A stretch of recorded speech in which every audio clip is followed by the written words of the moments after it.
नमस्कार। Girish Bilore official podcast channel में आपका हार्दिक अभिनंदन है। जो भारतीय यह समझते हैं कि केवल भारत में ही मानव मानव के बीच में असमानता की व्यवस्था रही है, तो वे गलत हैं।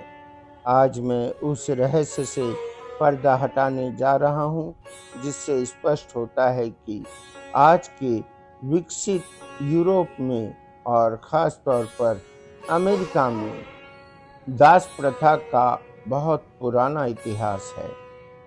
तो बने रहिए Girish Bilore official podcast channel पर और सुनिए दास्ताने दास्ता। जी हाँ, गुलामों की कहानी प्रारंभ होती है 1619 से। तब अमेरिका क्रूरता और अमानवीयता की सारी हदें पार करता हुआ अफ्रीकी मूल के लोगों का शोषण करता था। यह एक ऐसा चैप्टर है जिसमें अमेरिका का इतिहास पूरा का पूरा काला नजर आता है। दास्ता की इस कहानी की पहली पंक्ति लिखी जाती है 1619 की वर्जीनिया कॉलोनी में, जब पहली बार 20 अफ्रीकी लोगों को एक डच जहाज लेकर आया था। शुरू में ये लोग समयबद्ध मजदूर के रूप में काम करते थे, लेकिन यह व्यवस्था स्थायी रूप से दास्ता में बदल गई और इसको विस्तार मिला 17वीं और 18वीं शताब्दी में। ब्रिटिश उपनिवेशों में दास प्रथा बहुत तेजी से विकराल हो रही थी। दक्षिणी राज्यों जैसे वर्जीनिया, मैरीलैंड, कैरोलिना और जॉर्जिया में तंबाकू, कपास, चावल और गन्ने की खेती के लिए मानव संसाधनों की जरूरत दासों से पूर्ण की जाने लगी। फिर क्या था? ट्रांसअटलांटिक दास व्यापार के माध्यम से लाखों अफ्रीकियों को अमानवीय परिस्थितियों में जहाज में ठूस ठूस कर लाया जाने लगा। रास्ते में ही 20 से 25% लोग मर जाते थे, ऐसा माना जाता है। आपको सुनकर आश्चर्य होगा कि 1660 से 1700 के बीच विभिन्न राज्यों ने अपने स्लेव कोड अर्थात दासता के कानून भी बना लिए। दास संपत्ति के रूप में माने जाते थे। दासों के लिए पढ़ना लिखना गैर कानूनी था। उन्हें उनके परिवार को अलग अलग बेचा जा सकता था। सामाजिक और आर्थिक रसूख दास की संख्या से स्पष्ट होता था। दास प्रथा अमेरिकी अर्थव्यवस्था का मूल आधार बनी। 1793 में एली व्हिटनी द्वारा कॉटन मिल का आविष्कार किया गया। कपास के उत्पादन में वृद्धि हुई और दास प्रथा इस उत्पादन के लिए एक महत्वपूर्ण घटक साबित हो गई थी। 1860 तक अमेरिका में लगभग 40 लाख दास यानी गुलाम हुआ करते थे।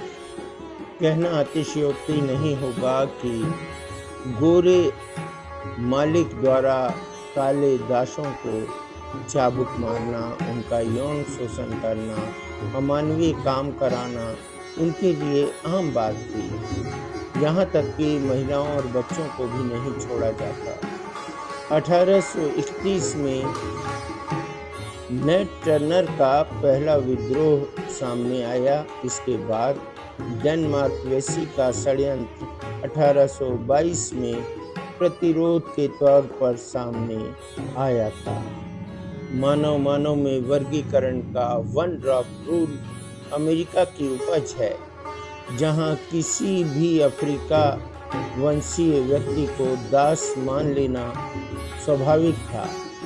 यही तो है सुपरमेसी का सबसे बड़ा उदाहरण, जो आज तक अमेरिकी गोरों के मस्तिष्क पे हावी है। William Lloyd Garrison, Frederick Douglass, Harriet Beecher Stowe जैसे लोगों ने अपनी आवाज़ दास प्रथा के खिलाफ बुलंद की। 1852 में छपी अंकल टॉम्स केबिन नाम की किताब ने जनमत में गहरा बदलाव ला दिया।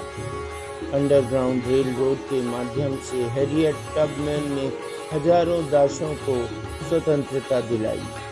इतना ही नहीं, 1820 मिसौरी समझौता तथा कैंसस नेब्रास्का एक्ट 1854 में जो कानूनी प्रावधान लाए गए, उससे नए क्षेत्रों में दास प्रथा फैलने लगी थी।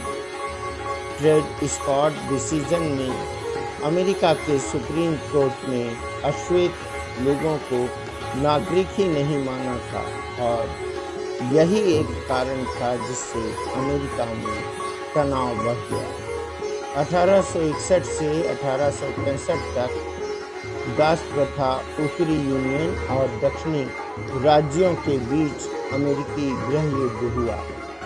अब्राहम लिंकन ने 1863 में इमांसिपेशन प्रोक्लेमेशन जारी किया, जिससे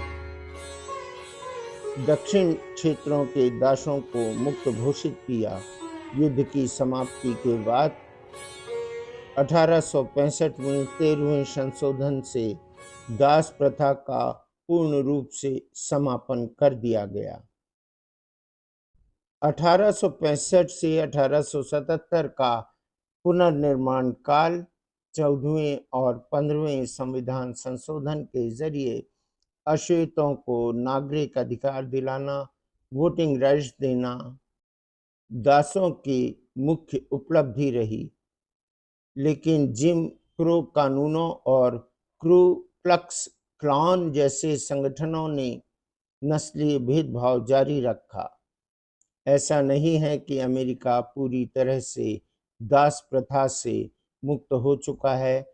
आज भी ब्लैक लाइव्स मैटर आंदोलन नस्लीय असमानता को आप मांगों में, उनकी डिमांड्स में देख सकते हैं। अमेरिका के अलावा समकालीन दौर में समूचे यूरोप, ऑटोमन एम्पायर, प्राचीन रोम, ग्रीक में भी दास मौजूद हुआ करते थे। वैदिक काल में दासों का उल्लेख मिलता है, किंतु मेगास्थनीज जैसे यूनानी यात्री ने कहा था कि भारत में तब दास नहीं हुआ करते थे। एक तथ्य और मैं आपके सामने लाना चाहता हूं। दास के रूप में उन लोगों को रखा जाता था जो युद्धबंदी हों, जन्मजात किसी गुलाम के वंशज हों, परित्यक्त शिशु हों।